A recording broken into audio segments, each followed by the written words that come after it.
नमस्कार। स्वागत है आप सभी का आपके अपने चैनल संकल्प अध्ययन क्लासेस बुलंदशहर में। सीटेट की परीक्षा के लिए 2022 में फॉर्म फिल हो रहे हैं। 2022 दिसंबर में ही होने वाली परीक्षा है और इस परीक्षा को ध्यान में रखते हुए हम आपके लिए लेकर आ रहे हैं जितने भी पुराने पेपर्स हैं, प्रीवियस ईयर पेपर्स हैं, सीटेट के पेपर फर्स्ट के, उन सभी की तैयारी यहाँ पर आपको कराई जाएगी। यहाँ पर सीडीपी की तैयारी विशेष रूप से इसलिए कराई जा रही है क्योंकि सीडीपी के 30 नंबर तो अपने अपने होते ही होते हैं, साथ में जो शिक्षा शास्त्र इसके साथ चलता है उससे आपको ज्ञान हो जाता है। क्योंकि बाकी जितने भी इसमें सब्जेक्ट हैं, चाहे वह हिंदी है, चाहे वह ईवीएस है, चाहे वह इंग्लिश है, कोई भी विषय है, उन सभी में भी ये 50% हेल्पफुल रहती है। तो करीब से अगर आप इन प्रश्नों को देखेंगे, इन पेपर्स को देखेंगे तो आपको बहुत ज़्यादा हेल्प मिलने वाली है। तो चलिए हम यहाँ सीडीपी की ये क्लास को शुरू करते हैं। यहाँ पर ये जो पेपर है, पेपर फर्स्ट है जो जून 2011 में हुआ था, उसको मैं लेकर आपके बीच में उपस्थित हूँ। देखिए यहाँ पर पेपर लाने के पीछे का जो उद्देश्य है वह यही है कि एक तो आप अगर पहली बार परीक्षा देने जा रहे हैं तो आपको ये समझ में आ जाए किस तरह का पेपर आता है, कैसा पैटर्न रहता है पेपर का, परीक्षा का। दूसरे, आपको यदि आप पेपर ही कर लेते हो तो आप 100+ स्कोर आसानी से कर सकते हो सीडीपी और सीटेट की परीक्षा में। तो इसलिए ये पेपर आपके लिए महत्वपूर्ण है। इन पेपर्स को जरूर कर लीजिए। इसके बाद में जो आपको समय मिले तो वहाँ आप अलग से तैयारी अगर करना चाहें तो कर सकते हैं। बाकी कॉन्सेप्ट में यहाँ प्रयास करूँगा कि इन 30 प्रश्नों के साथ में आपको जितने भी प्रश्न हैं और जो भी टॉपिक हैं उन सभी के साथ में जो जुड़े हुए कॉन्सेप्ट हैं वह मैं क्लियर करने का पूरा प्रयास करूंगा। चलिए शुरू करते हैं तो इस क्लास को। यहां पर 1st to 5th के लिए पेपर 1 होता है, बाल विकास एवं शिक्षा शास्त्र। और हमारे सामने ये पहला प्रश्न जिसमें लिखा हुआ है कि निम्नलिखित प्रश्नों के उत्तर देने के लिए सबसे उचित विकल्प चुनिए। यहां पर प्रश्न दिया हुआ है कि प्राथमिक स्तर प्राइमरी लेवल पर एक शिक्षक में निम्न में से, प्राइमरी लेवल की बात हो रही है कि प्राइमरी लेवल पर एक प्राथमिक स्तर पर एक शिक्षक में निम्न में से किसे सबसे महत्वपूर्ण विशेषता माना जाना चाहिए। शिक्षक में क्या होना चाहिए? धैर्य और दृढ़ता, शिक्षण पद्धतियों और विषयों के ज्ञान में दक्षता, अति मानक भाषा में पढ़ाने में दक्षता या पढ़ाने की उत्सुकता। देखिए ये पेडागोजी है, इसलिए मैं बड़े आराम से आपको पढ़ाऊंगा क्योंकि जल्दबाजी करूंगा तो ना आपकी समझ में आएगी और मुझे सिर्फ आपको समझाना है। टॉपिक के माध्यम से आप तक पेडागोजी को बिल्कुल ऐसे कर देना है कि आप के लिए ये सबसे आसान लगे, क्योंकि वाकई में सच तो यही है कि अगर आप इसको समझ गए तो इससे आसान आपको कुछ भी नहीं है। धैर्य और दृढ़ता, शिक्षण पद्धतियों और विषयों के ज्ञान में दक्षता, अति मानक भाषा में पढ़ाने में दक्षता। देखिए बाकी चीजें तो सही हैं लेकिन हमसे पूछा है कि सर्वश्रेष्ठ सबसे उचित कौन सी है, तो वह ऑप्शन ए है, धैर्य और दृढ़ता। देखिए जो प्राइमरी स्कूल का टीचर होता है उसके अंदर धैर्य और दृढ़ता होना जरूरी है, क्योंकि छोटा बच्चा होता है एक ही बात को आपसे 10 बार पूछेगा। अगर आप में धैर्य नहीं है तो आप उसको क्या करोगे? डांट दोगे।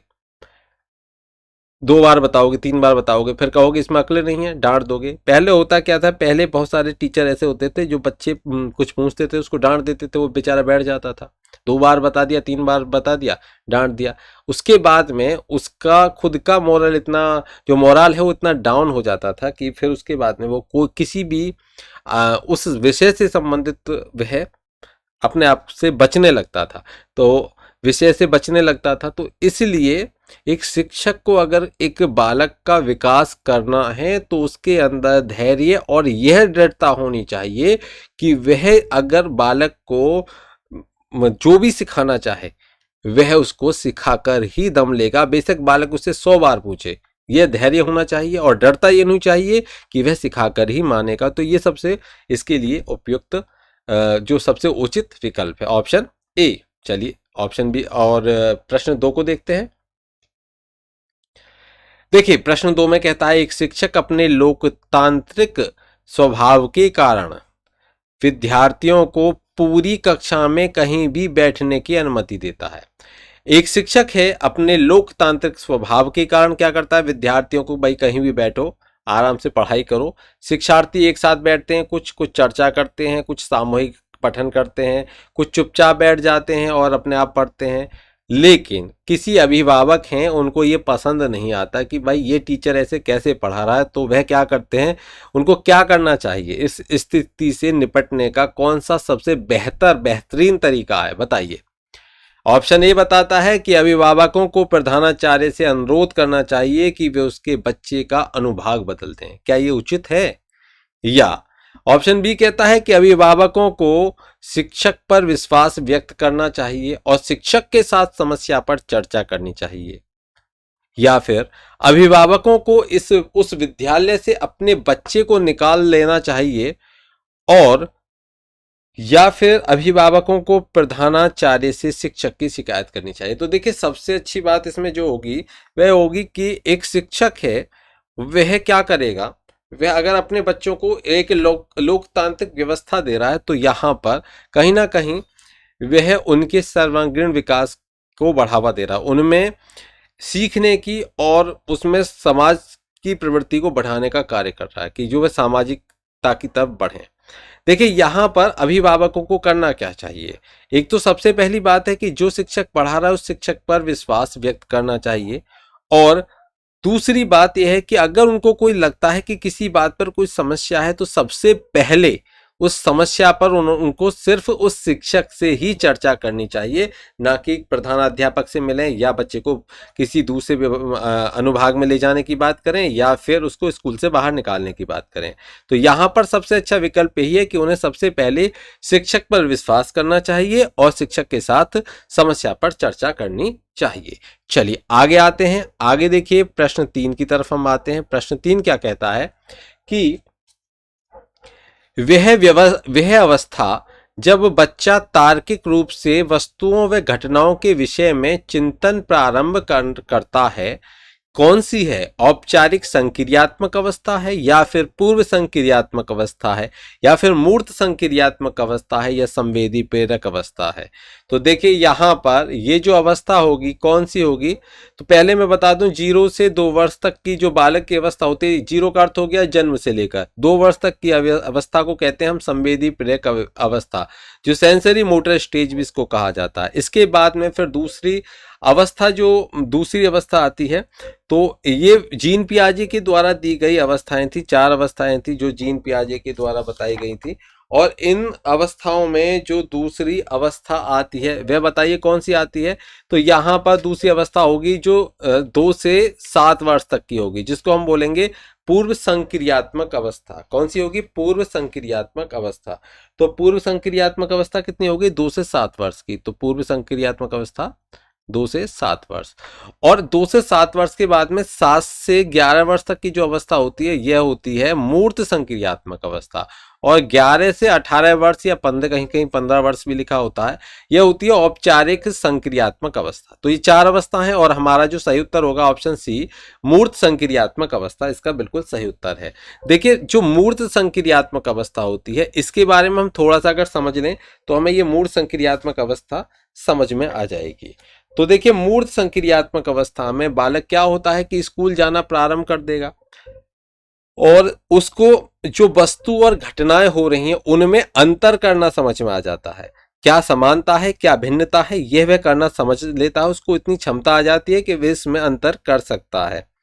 और इस अवस्था में जो बालक है वह संख्या का बोध भी कर सकता है, उसको संख्या की भी जानकारी हो जाती है, वर्गीकरण भी कर सकता है और क्रमानुसार उनकी व्यवस्था भी कर सकता है।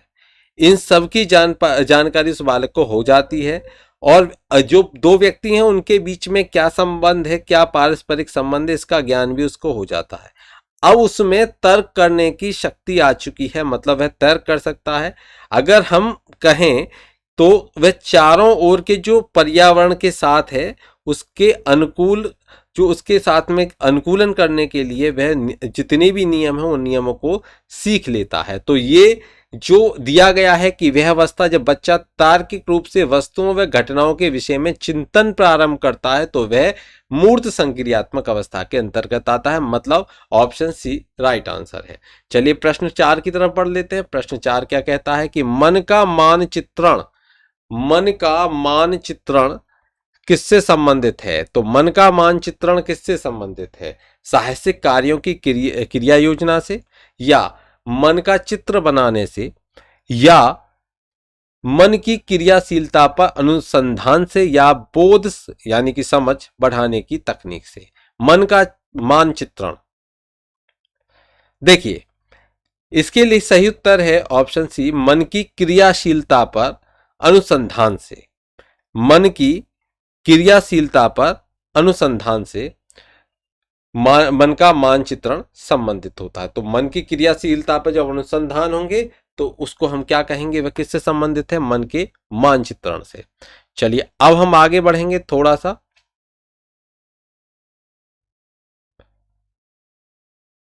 प्रश्न 5 की तरफ। तो प्रश्न 5 आप देख पा रहे होंगे प्रश्न 5 को।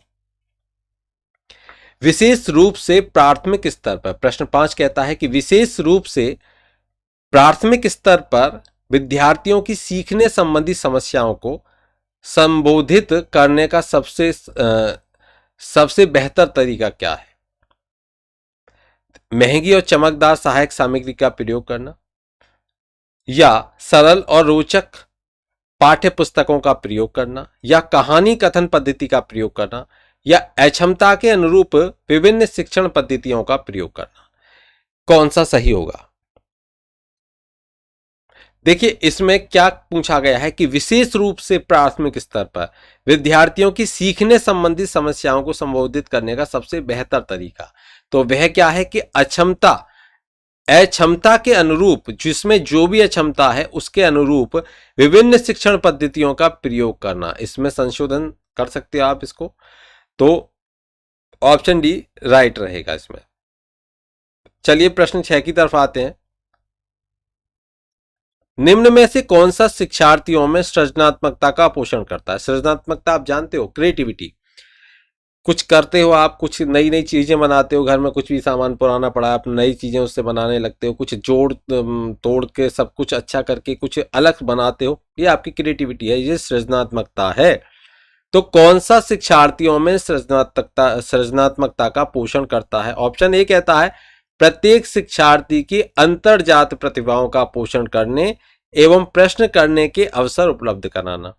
ऑप्शन बी कहता है विद्यालय जीवन के प्रारंभ से उपलब्धि के लक्ष्यों पर बल देना। परीक्षा, ऑप्शन सी कहता है कि परीक्षा में अच्छे अंकों के लिए विद्यार्थियों की कोचिंग करना। ऑप्शन डी कहता है कि अच्छी शिक्षा के व्यवहारिक मूल्यों के लिए विद्यार्थियों का शिक्षण। देखिए यहां पर, देखिए आप ध्यान से सुनिए, यहां पर सबसे पहले नेगेटिव क्या है कि एक आपने विद्यालय जीवन को प्रारंभ से उपलब्धि के लक्ष्यों पर बल देना। ये उपलब्धि का लक्ष्य क्या है, आप उसको कहीं ना कहीं दबाने का प्रयास कर रहे हो। आपको उसको, उसके जो खुद के इच्छाएं हैं उनको दबाकर आप उपलब्धि के लक्ष्यों पर बल दे रहे हो, तो ये गलत है, नेगेटिव है। सी कहता है कि परीक्षा में अच्छे अंकों के लिए विद्यार्थियों की कोचिंग करना। तो अच्छे अंक, ये क्या होता है, अच्छे अंक कुछ नहीं होता। आजकल जितने भी स्कूल्स हैं उनमें जितने भी जो पेरेंट्स हैं, जो अभिभावक हैं, उनमें सबसे बड़ी होड़ यही है कि अच्छे अंकों की होड़। टीचर्स में भी यही है कि ज़्यादा से आपका बच्चा कम अंक लेकर आ रहा है, तो ये अंकों की होड़ ही गलत है। इसके लिए विद्यार्थियों की कोचिंग करना ये भी गलत है। तो यहाँ पर अच्छे अंकों के लिए आपको नहीं कराना, ये भी नेगेटिव है। ये भी नेगेटिव है और ये भी नेगेटिव है। ध्यान से सुनिए, अच्छी शिक्षा के व्यवहारिक मूल्यों के लिए विद्यार्थियों का शिक्षण। अच्छी शिक्षा के व्यवहारिक मूल्य के लिए जो शिक्षा विद्यार्थियों का शिक्षण है, तो ये भी यहाँ पर जो इस प्रश्न है इसकी पूर्ति नहीं करता। क्या करता है, सुनिए ध्यान से। प्रत्येक शिक्षार्थी की अंतर्जात, हमको ध्यान में रखना है कि जितने भी शिक्षार्थी हैं उनकी अंतर्जात प्रतिभाएं हैं, जो उसके अंदर प्रतिभाएं छिपी हुई हैं, उनका क्या करना है, उनका पोषण करना है।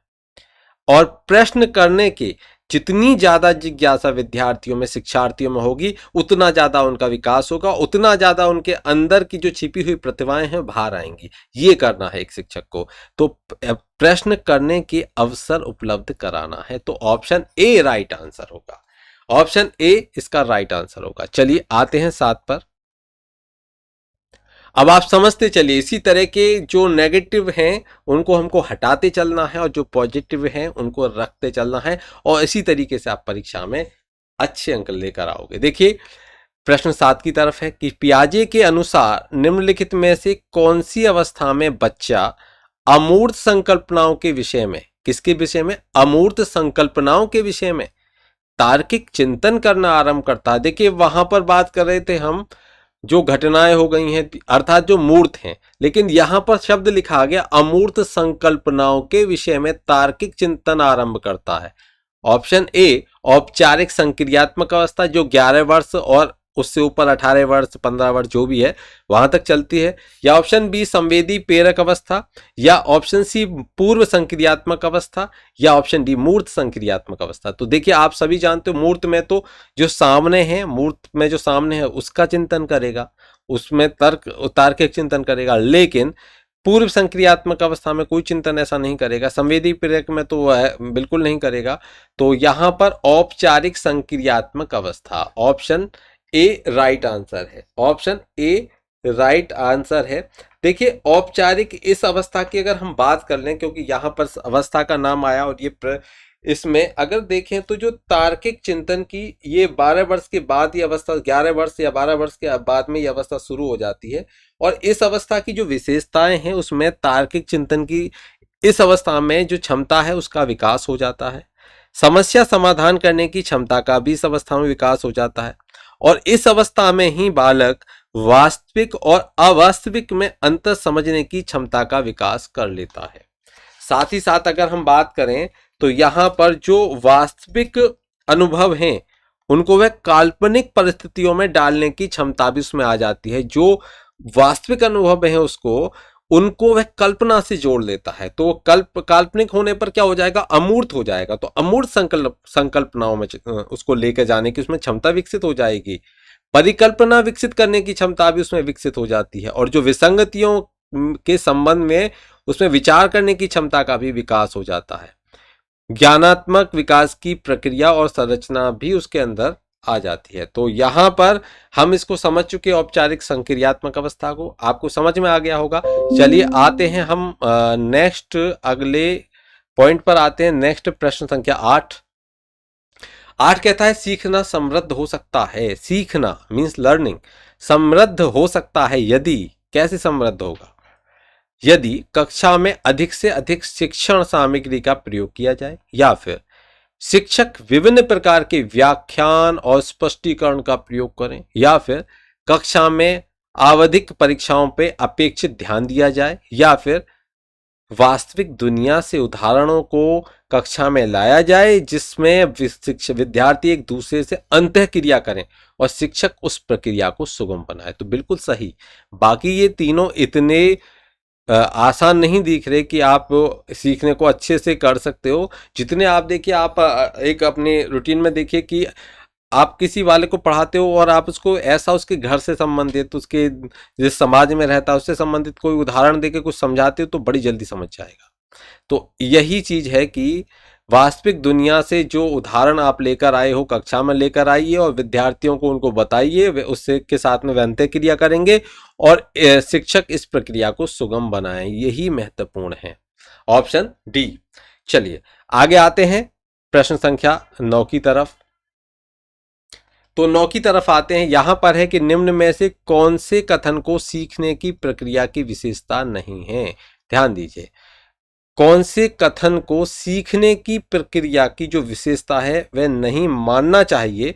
तो क्या ऑप्शन दे रखे हैं? सीखना एक व्यापक प्रक्रिया है, बिल्कुल है, व्यापक है, ये सही बात है। सीखना लक्ष्योन्मुखी होता है, बिल्कुल होता है, एक लक्ष्य मानकर ही हम सीखना शुरू करते हैं। अनधिगम भी सीखने की प्रक्रिया है, तो अनधिगम भी सीखने की प्रक्रिया है। शैक्षिक संस्थान ही एकमात्र स्थान है जहां अधिगम प्राप्त होता है। क्या ये सही है? नहीं, ये सही नहीं है।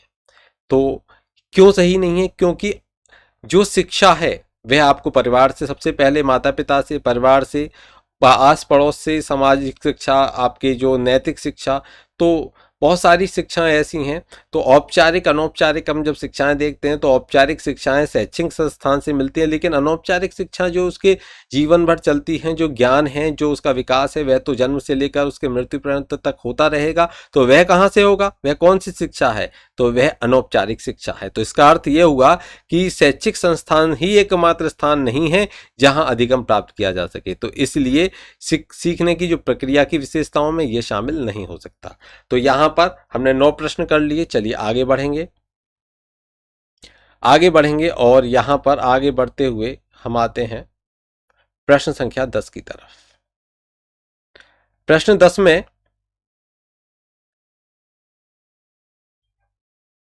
पांचवी कक्षा की दृष्टि बाधित विद्यार्थी, पांचवी कक्षा का एक दृष्टि बाधित विद्यार्थी है, उसके यहां पर 4 दिए गए हैं। विद्यार्थी के माता पिता और मित्रों द्वारा उसे दैनिक कार्यों को करने में सहायता की जानी चाहिए, या उसके साथ कक्षा में सामान्य रूप से व्यवहार किया जाना चाहिए और श्रव्य सीडी के माध्यम से सहायता उपलब्ध कराई जानी चाहिए, या उसके साथ कक्षा में विशेष व्यवहार किया जाना चाहिए, या उसको निचले स्तर के कार्य करने की छूट मिलनी चाहिए। बताइए। सही उत्तर इसका होगा ऑप्शन बी। जो पांचवी कक्षा का दृष्टि बाधित विद्यार्थी है उसके साथ कक्षा में सामान्य ही व्यवहार करना है, क्योंकि अगर आप उसके साथ में असामान्य व्यवहार करोगे तो कहीं उसमें हीन भावना भी आ सकती है, जिससे वह जो खुद को ये मानेगा कि वह दूसरों से अक्षम है, मतलब दूसरे अच्छा काम कर सकते हैं, उसमें वह क्षमताएं नहीं है जो दूसरों के अंदर है, तो वहां उसके अंदर क्या आ जाएगा, उसका जो मोरल है वो डाउन हो जाएगा। तो इसलिए ये आपको ध्यान में रखना है। तो यहाँ पर ये सबसे उपयुक्त है कि उसके साथ कक्षा में सामान्य रूप से व्यवहार किया जाना चाहिए, और श्रव्य मतलब वह सुन सकता है, दृष्टि बाधित है लेकिन सुन सकता है, तो सीडी के माध्यम से उसको सहायता उपलब्ध कराई जाए ताकि वह सुन सके। बाकी उसके साथ में कक्षा में सामान्य व्यवहार ही करना चाहिए, जैसे अन्य विद्यार्थियों के साथ में व्यवहार किया जाए, ये सबसे उपयुक्त है। चलिए आगे देखिए, प्रश्न संख्या 11 है। क्या कहता है कि निम्न में से कौन सा बच्चे के सामाजिक, 11 की तरफ है हम, तो निम्न में से कौन सा बच्चे की सामाजिक मनोवैज्ञानिक आवश्यकताओं के साथ संबंधित नहीं है? संवेगात्मक सुरक्षा की आवश्यकता, शरीर के अवशिष्ट पदार्थों का नियमित रूप से बाहर निकलना, या फिर सानिध्य या संगति की आवश्यकता, और या फिर सामाजिक अनुमोदन अथवा सराहना की आवश्यकता। देखिए यहां पर सामाजिक और मनोवैज्ञानिक आवश्यकताओं के साथ जो संबंध है उसकी बारे में यहाँ बात हुई है। अब देखिए संवेगात्मक सुरक्षा भी सामाजिक मनोवैज्ञानिक हो गया, तो यहां ये सही है, ये नहीं में नहीं आएगा। सानिध्य यानी कि संगति भी सामाजिक से संबंधित हो गया, सामाजिक क्रिया होगी। सामाजिक अनुमोदन या अथवा सराहना की आवश्यकता, तो क्या नहीं है, शरीर से अपशिष्ट पदार्थों का नियमित रूप से बाहर निकलना, ये इससे संबंधित नहीं है, तो ऑप्शन बी राइट आंसर है। चलिए आगे देखिए, प्रश्न संख्या 12 की तरफ बढ़ते हैं। 12 क्या कहता है कि वह कौन सा कथन है जहां बच्चे के संज्ञानात्मक विकास को सबसे बेहतर तरीके से परिभाषित किया जा सकता है? वह कौन सा कथन है जहां बच्चे के संज्ञानात्मक विकास को सबसे बेहतर तरीके से परिभाषित किया जा सकता है? विद्यालय एवं कक्षा पर्यावरण। देखिए यहां पर सभागार, खेल का मैदान, घर, ये नहीं, ऑप्शन ए राइट आंसर है कि विद्यालय एवं कक्षा पर्यावरण जो है उसके बालक के जो संज्ञानात्मक विकास है उसको सबसे बेहतर तरीके से क्या कर सकता है, क्योंकि यहाँ पर विद्यालय और कक्षा पर्यावरण में ही वह अपने संज्ञानात्मक विकास को सबसे बेहतर कर सकता है। चलिए आगे बढ़ते हैं।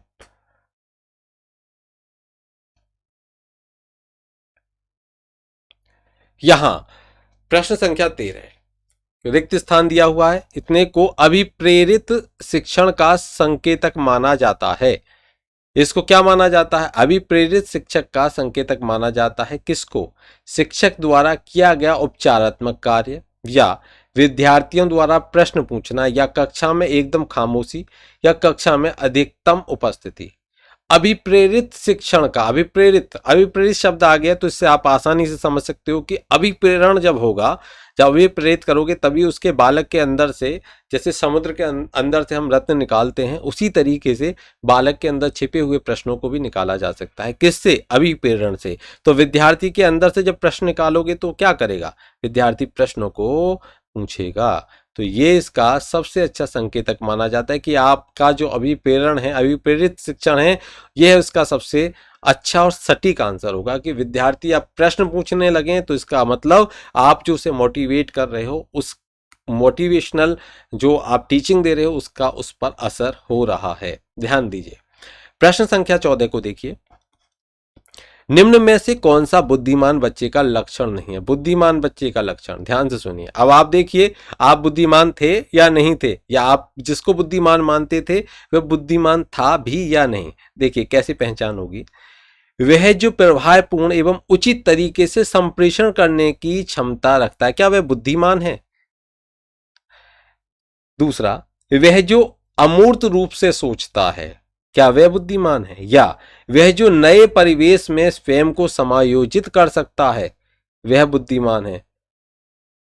या वह जो लंबे निबंधों को बहुत जल्दी रटने की क्षमता रखता है? तो देखिए यहां पर जो एक प्रभावपूर्ण और उचित तरीके से संप्रेषण रखता है वह बुद्धिमान बच्चे का लक्षण है, बिल्कुल है।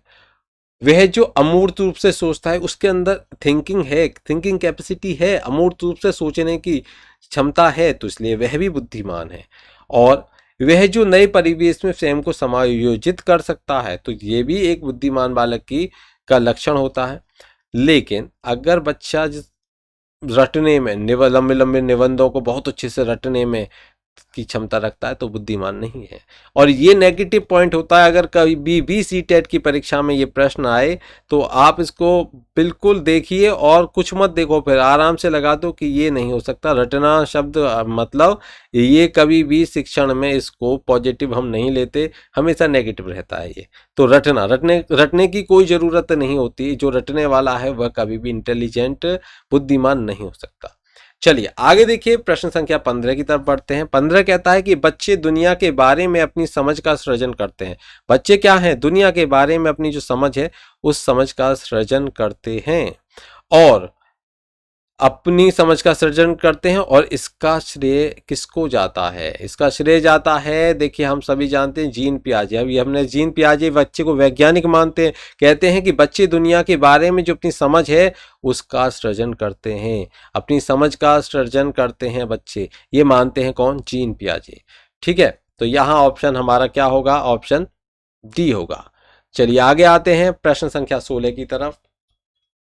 16 में कहता है कि कृतिका अक्सर घर में ज्यादा बात नहीं करती, घर में चुप रहती है। एक लड़की है, कृतिका नाम है उसका, घर में चुप रहती है, बात ज्यादा नहीं करती, लेकिन विद्यालय में काफी बात करती है। यह क्या दर्शाता है? ऑप्शन ए, शिक्षकों की यह मांग होती है कि बच्चे विद्यालय में खूब बात करें। नहीं। ऑप्शन बी, कृतिका को अपना घर बिल्कुल पसंद नहीं है। ऑप्शन सी, उसके विचारों को विद्यालय में मान्यता मिलती है। या ऑप्शन डी, विद्यालय हर समय बच्चों को खूब बात करने का अवसर देता है। ऐसा नहीं है, अवसर तो घर पे भी कोई नहीं रोक रहा, लेकिन यहाँ पर यह है कि जो बालक है उसकी जो बात है उसको आप सुनते हो, उसकी बात के महत्व को महत्व देते हो, तो उसके अंदर वही मोटिवेशन अभिप्रेरणा उसके अंदर जागृत होगी। वो खूब बात करेंगे, खूब प्रश्न पूछेंगे, क्योंकि वहां पर जैसे कहते हैं ना, हम नॉर्मल भाषा में भय निकल गया, तो वो भय नहीं होता, और भय हमको रखना भी नहीं है। जब तक बालक के अंदर भय रहेगा तब तक वह कुछ सीख नहीं पाएगा। तो इसलिए विद्यालय में जो उसकी बातें हैं, जो उसके विचार हैं, उनको मान्यता मिलती है। इसी वजह से वो घर पे तो बात नहीं करती, चुप रहती है अक्सर, लेकिन विद्यालय में वो खूब बात करती है, क्योंकि वहां उसकी बात को महत्व दिया जाता है। चलिए आगे देखिए प्रश्न संख्या 17 की तरफ। 17 क्या कहता है? एक शिक्षक को अपने विद्यार्थियों की क्षमता को समझने का प्रयास करना चाहिए। एक शिक्षक को अपने विद्यार्थियों की क्षमताओं को समझने का प्रयास करना चाहिए। निम्नलिखित में से कौन सा क्षेत्र इस उद्देश्य के साथ संबंध रखता है? एक शिक्षक को विद्यार्थियों की जो क्षमता है उनको समझने का प्रयास करना चाहिए, ये कौन सा है? तो ये शिक्षा मनोविज्ञान के अंदर आएगा। किस में आएगा? ये शिक्षा मनोविज्ञान के अंतर्गत आएगा। तो यहां पर हमने 17 प्रश्न कर लिए हैं, बाकी बचे हुए 13 प्रश्न हैं, जल्दी से उनको भी कर लेते हैं। शेयर कर दें एक बार, अगर क्लास आपको ये अच्छी लग रही हो, ये प्रश्न आपको अच्छे लग रहे हो तो आप बिल्कुल शेयर करें। देखिए यहां पर 18 पर हम आ चुके हैं। यहां कहता है कि सीखने की प्रक्रिया में अभिप्रेरण, सीखने की जो प्रोसेस है, लर्निंग प्रोसेस है, उसमें मोटिवेशन अभिप्रेरण क्या है? तो ऑप्शन ए कहता है कि पिछले सीखे हुए को नए अधिगम से अलग करती है अभिप्रेरणा मोटिवेशन जो है वह अलग करती है। या ऑप्शन बी, शिक्षार्थियों को एक दिशा में सोचने को के लिए योग्य बनाती है। या सी, विद्यार्थियों में सीखने के प्रति रुचि का विकास करती है। या विद्यार्थियों की स्मरण शक्ति को प्रेरणा बनाती है। देखिए ध्यान दीजिए, यहाँ पर सी बिल्कुल करेक्ट है। कैसे कि विद्यार्थियों को सीखने के प्रति उनकी जो रुचि है उसका विकास करती है। कौन कौन करती है? अभिप्रेरणा। अभिप्रेरणा क्या है? जो बालक के अंदर सीखने के प्रति जो रुचि है उसका विकास करेगी। अभी बताया जो मोटिवेशन है, मोटिवेशन से बालक में प्रश्न करने की जो प्रश्न करने की आदत विकसित होती है, बार बार प्रश्न करता है। तो एक जब प्रश्न करेगा तो इसका अर्थ है कि वह सीखने के प्रति उसके अंदर रुझान है, रुचि उत्पन्न हो रही है। तो ऑप्शन सी राइट आंसर है। चलिए आते हैं 19 की तरफ। शिक्षा के क्षेत्र में पाठ्यचर्या शब्दावली, शिक्षा के क्षेत्र में पाठ्यचर्या शब्दावली की किसकी ओर, यहाँ पर हम किस लगा सकते हैं, किसकी ओर संकेत करती है? ऑप्शन ए विद्यालय का संपूर्ण कार्यक्रम जिसमें विद्यार्थी प्रतिदिन अनुभव प्राप्त करते हैं। ऑप्शन बी मूल्यांकन प्रतिक्रिया। ऑप्शन सी कक्षा में प्रयुक्त की जाने वाली पाठ्य सामग्री। ऑप्शन डी शिक्षण पद्धति एवं पढ़ाई जाने वाली विषय वस्तु। क्या हो सकता है?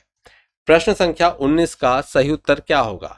तो देखिए यहाँ पर ऑप्शन ए राइट आंसर है कि विद्यालय का जो पाठ्यचर्या शब्दावली, जो शिक्षा के क्षेत्र में पाठ्यचर्या शब्दावली है, ये जो संकेत करती है कि विद्यालय का संपूर्ण कार्यक्रम, विद्यालय का वह संपूर्ण कार्यक्रम जिसमें विद्यार्थी प्रतिदिन अनुभव प्राप्त करते हैं। भाई सीखेंगे तो अनुभव प्राप्त करेंगे, ऐसा का संपूर्ण कार्यक्रम क्या कहा जाता है? उसे कहा जाता है पाठ्यचर्या। आगे देखिए प्रश्न 20 को। निचली कक्षाओं में शिक्षण की खेल पद्धति मूल रूप से किस पर आधारित है? जो निचली कक्षाएं हैं उनमें शिक्षण की खेल पद्धति किस पर आधारित है? तो यह है आधारित किस पर है? तो शिक्षण पद्धतियों के सिद्धांतों पर, या विकास एवं वृद्धि के मनोवैज्ञानिक सिद्धांतों पर, या शिक्षण के समाज शास्त्रीय सिद्धांतों पर, या शारीरिक शिक्षा कार्यक्रमों के सिद्धांत पर। देखिए यहाँ पर इसके लिए जो सही उत्तर होगा, इसके लिए सही उत्तर है ऑप्शन बी विकास एवं वृद्धि के मनोवैज्ञानिक सिद्धांतों पर जो शिक्षण की खेल पद्धति है वह मूल रूप से आधारित होती है। ठीक है, आगे देखें। आगे देखिए प्रश्न संख्या 21 में। एक बच्चा अतीत की समान परिस्थितियों, एक बच्चा है वह अतीत की जो समान परिस्थिति में की गई अनुक्रियाओं के आधार पर नई स्थिति के प्रति अनुक्रिया करता है। जो पहले हुआ, अगर मान के चलिए पहले ठोकर लग गई तो आगे कहीं भी वो पत्थर पड़ा दिखेगा तो आप समझ जाओगे ठोकर लगेगी मुझे। तो ये किससे संबंधित है? तो ये संबंधित होती है, तो यहाँ पर ध्यान दीजिए, ये जो संबंधित होती है सीखने के प्रभाव का नियम, सीखने की प्रक्रिया का अभिवृत्ति नियम, या सीखने का तत्परता नियम, सीखने का सादृश्यता नियम। तो ध्यान रखिए ये सादृश्यता नियम से संबंधित है। चलिए आगे देखें। यहां पर कहा है कि कौन सा प्रतिभाशाली होने का संकेत नहीं है? कौन सा है जो प्रतिभाशाली होने का संकेत नहीं है? ऑप्शन ए कहता है कि दूसरों के साथ झगड़ा करना। ऑप्शन बी अभिव्यक्ति में नवीनता। ऑप्शन सी सृजनात्मकता विचार। ऑप्शन सी जिज्ञासा। तो देखिए यहाँ पर ए ही है, झगड़ा करना, दूसरों के साथ झगड़ा करना, ये कोई प्रतिभाशाली होने का संकेत नहीं होता। तो ऑप्शन ए है। चलिए 23वें प्रश्न पर आते हैं। विशेष आवश्यकता वाले जो बच्चे हैं उनको शिक्षा उपलब्ध कराई जानी चाहिए। जो विशेष आवश्यकता वाले बच्चे हैं उनको शिक्षा उपलब्ध कराई जानी चाहिए किसमें? तो विशेष विद्यालयों में विशेष बच्चों के लिए विकसित पद्धतियों के द्वारा, या विशेष विद्यालयों में, या विशेष विद्यालयों में विशेष शिक्षकों के द्वारा, या अन्य सामान्य बच्चों के साथ। तो अभी मैंने दृष्टिबाधित के बारे में आपको बताया था कि उसको आप श्रव्य सामग्री दे सकते हो, कोई सीडी दे सकते हो जिससे वह सुन सके, लेकिन उसके साथ में व्यवहार वही करोगे जो अन्य बच्चों के साथ में कर रहे हो, अर्थात वह सामान्य बच्चों के साथ में ही रहेगा ताकि उसके अंदर कोई भी किसी भी प्रकार की हीन भावना ना आए। चलिए आगे देखिए। अगला है आकलन को उपयोगी और रोचक प्रक्रिया बनाने के लिए। जो आकलन है उसको उपयोगी और रोचक प्रक्रिया बनाने के लिए किसके प्रति सचेत होना चाहिए? विद्यार्थियों को बुद्धिमान या औसत विद्यार्थी की उपाधि देना, या शैक्षिक और सहशैक्षिक क्षेत्रों में विद्यार्थी के सीखने के बारे में जानकारी प्रस्तुत करने के लिए विविध तरीकों का प्रयोग करना, या प्रतिपुष्टि मीन्स जिसको कहते हैं हम फीडबैक देने के लिए तकनीकी भाषा का प्रयोग करना, या अलग अलग विद्यार्थियों में तुलना करना। तो देखिए यहाँ पर ये दो तो बिल्कुल आपको अलग अलग दिख रहे हैं, नेगेटिव है। यहाँ पर सही क्या होगा? यहाँ पर विद्यार्थियों का बुद्धिमान या औसत विद्यार्थी की उपाधि देना, ये उपाधि भी हम नेगेटिव है। यहाँ पर सही होगा आकलन की उपयोगी और रोचक प्रक्रिया बनाने के लिए शैक्षिक और सह शैक्षिक क्षेत्रों में विद्यार्थी के सीखने के बारे में जानकारी प्राप्त करने के लिए, कि सीखने के बारे में उसकी जानकारी प्राप्त करने के लिए जो विविध तरीके हैं उनको प्रयोग करना चाहिए। किस तरह से आप उसके बारे में जानकारी प्राप्त कर सको, ये सबसे महत्वपूर्ण है, इससे आप आकलन कर सकोगे। अगला है डिसलेक्सिया। डिसलेक्सिया किससे संबंधित है? गणितीय विकार, पठन विकार, व्यवहार संबंधी विकार या मानसिक विकार? सही उत्तर इसका क्या होगा? तो सही उत्तर इसका, तो देखिए यहाँ पर डिसलेक्सिया है पठन विकार से संबंधित। तो डिसलेक्सिया जो पढ़ने संबंधित विकार होते हैं उनसे संबंधित होता है, और लेखन संबंधित जो विकार होते हैं उनसे संबंधित डिस्ग्राफिया होता है। वहीं जो गणितीय संबंधित विकार की अगर बात करें, जो ऑप्शन ए दिया हुआ है, उसके लिए होता है डिसकैलकुलिया। वहीं यहाँ पर जो दिए हुआ है व्यवहार संबंधित, यदि कोई विकार है तो व्यवहार संबंधित विकार हैं और मानसिक विकार हैं। तो यहाँ पर हमारा जो ऑप्शन है डिसलेक्सिया का, वह कौन सा होगा? ऑप्शन बी राइट आंसर है। डिसलेक्सिया मतलब पठन विकार। आगे देखते हैं, अगला प्रश्न है, अब हम यहां देख लेते हैं 26।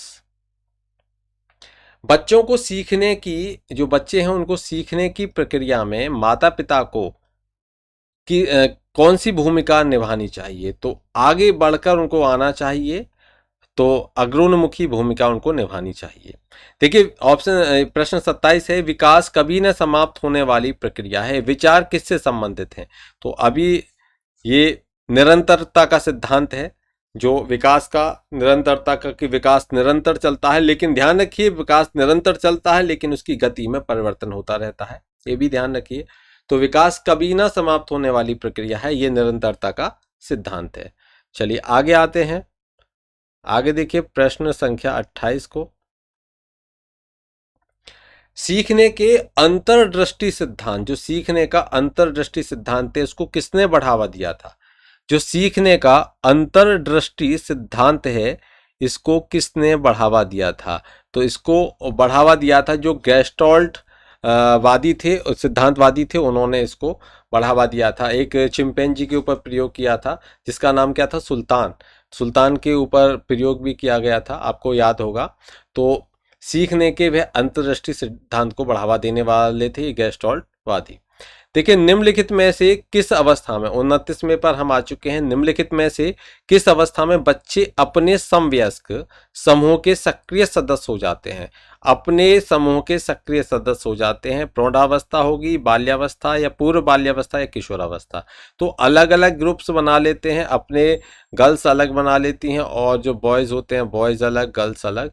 तो ये अलग अलग ग्रुप बना लेते हैं और ऐसा करते हैं किसमें? किशोरावस्था में। किसमें करते हैं? किशोरावस्था में। चलिए आगे देखिए, 30वां प्रश्न है, बच्चों के बौद्धिक विकास की 4 विशिष्ट अवस्थाओं की पहचान की गई है। जो बच्चों का बौद्धिक विकास होगा, इसकी 4 विशिष्ट अवस्थाएं हैं जिनकी पहचान की गई है।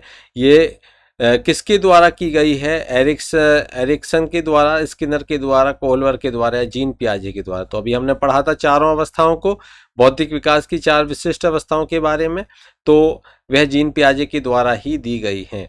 तो जीन पियाजे ने इन जो 4 अवस्थाएं हैं जिनमें मैंने आपको बताया था अभी, तो उन सभी अवस्थाओं के बारे में बताया गया है। तो यहाँ पर आज इतना ही। बाकी नेक्स्ट जब हम आगे के जो पेपर हैं 2012 का जो पेपर होगा उसको लेकर आपके बीच में उपस्थित होंगे, तब बाकी के 30 प्रश्नों को तब कराएंगे।